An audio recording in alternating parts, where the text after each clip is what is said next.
episode, we will travel to Florida to experience manatees, bloopers and mishaps, underwater caverns, and candid moments of embarrassment that should never have been videotaped. But first, we're going to touch on the issue of violence and Satanism. Among outsiders, bloodthirsty violence and vicious brutality are typically considered central features of Satanism. Since their god is considered good, and Satan therefore evil, it is assumed that Satanists must perform heinous acts of rape and murder in order to please our deity. But is Satan really evil, and is God so good? Let us examine this question by going straight to the literary source, the Holy Bible. One popular belief is that Satanists engage in animal sacrifice. In fact, very few Satanists engage in animal sacrifice, and most Satanist organizations forbid the practice. However, the God of the Bible demands animal sacrifice, and lots of it. In fact, the first 9 chapters of the book of Leviticus, one of the books of Moses, deals almost exclusively with detailed instructions on performing animal sacrifices to God. To quote the beginning of the first chapter, "The Lord summoned Moses and spoke to him from the tent of meeting. He told him to say to the Israelites, when anyone among you presents an animal as an offering to the Lord, it may be chosen either from the herd or from the flock. If his offering is a whole offering from the herd, he must present a male without blemish. He must present it at the entrance of the tent of meeting, so as to secure acceptance before the Lord.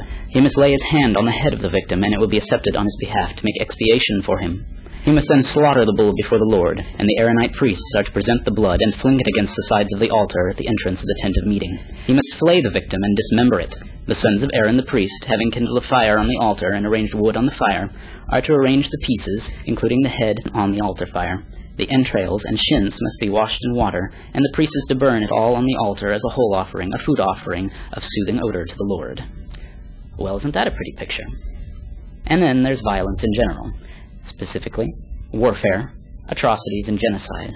Blood and gore on a grand scale. Not that long ago, evangelical Christian leader Pat Robertson declared Islam to be an inherently violent religion, in contrast, he claimed, to Judaism and Christianity. I won't deny that violence is a part of Islam. It is. I will take exception to the claim, however, that it is not a part of Jewish and Christian tradition. In fact, violence has been a central characteristic of the God of Abraham, the God of Jews, Christians, and Muslims from the very beginning, and a characteristic of his followers acting at his command. Let us take Moses as an example. Moses was a good man, you would say, yes? An example of righteous behavior, and is God a God of love and peace? Well then, let us read a bit from the book of Numbers, another of the first 5 books of the Bible. This is the beginning of chapter 31. "The Lord said to Moses, 'You are to exact vengeance for Israel on the Midianites. After that you will be gathered to your father's kin.' Moses addressed the people. 'Let men among you be drafted for active service. They are to fall on Midian and exact vengeance in the Lord's name. Send out 1,000 men from each of the tribes of Israel.' So men were called up from the clans of Israel, 1,000 from each tribe, 12,000 in all, drafted for active service. Moses sent out this force, 1,000 from each tribe, with Phinehas, son of Eleazar the priest, who was in charge of the sacred equipment and of the trumpets to give the signal for the battle cry. They made war on Midian as the Lord had commanded Moses, and they slew every male.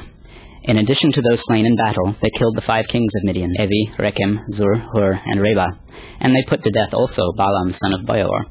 The Israelites took the Midianites' women and children captive, and carried off all their herds, flocks, and property. They set fire to all the towns in which they lived, and all their encampments. They collected the spoil and plunder, both man and beast, and brought it all, captives, plunder, and spoil, to Moses and Eleazar the priest, and to the whole Israelite community at the camp in the lowlands of Moab by the Jordan over against Jericho. Moses and Eleazar the priest and all the chiefs of the community went to meet them outside the camp.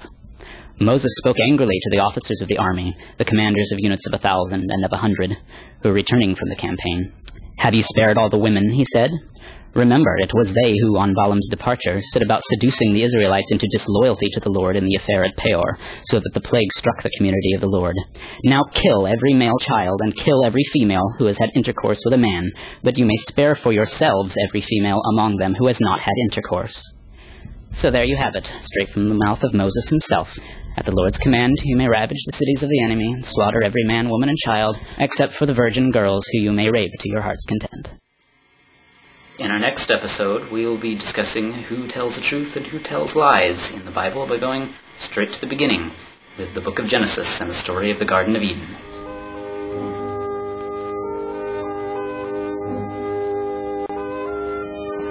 Here we are in Florida's Crystal Springs. The plan has been to play with the manatees. The tour companies donate a certain percentage of tourism profits to the protection of this endangered species. So our money is well spent. But we have been delayed several times because Damon keeps stopping us to play with animals of all shapes and sizes every chance he gets. Finally, we've made it to the boats that will take us out to the warm spring water to see the manatees. The warm spring rivers are really amazing because what looks like fog is actually steam.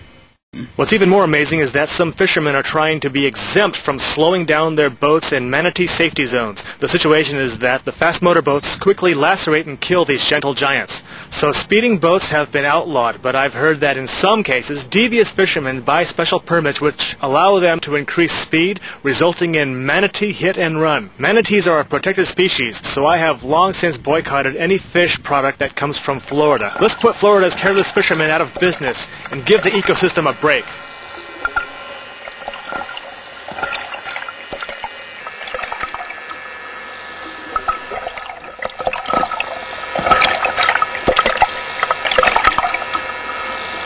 Next up, we go even deeper. We'll experience the disorientation and claustrophobic nature of a cave dive. We had to sign the waivers in case we run out of air and suffocate in this subterranean cavern. Doing this is the ultimate goth experience because we're wearing black and it's so damn scary and dangerous. I'll go first.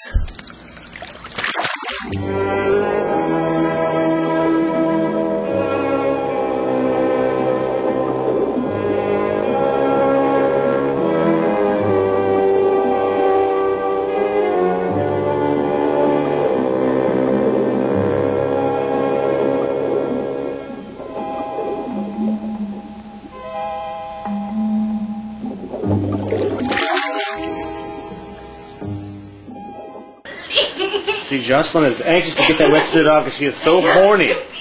Don't you know she's so horny. She can't wait to make her bedroom. I have to pee! Take this damn thing off me now. Take it off me now.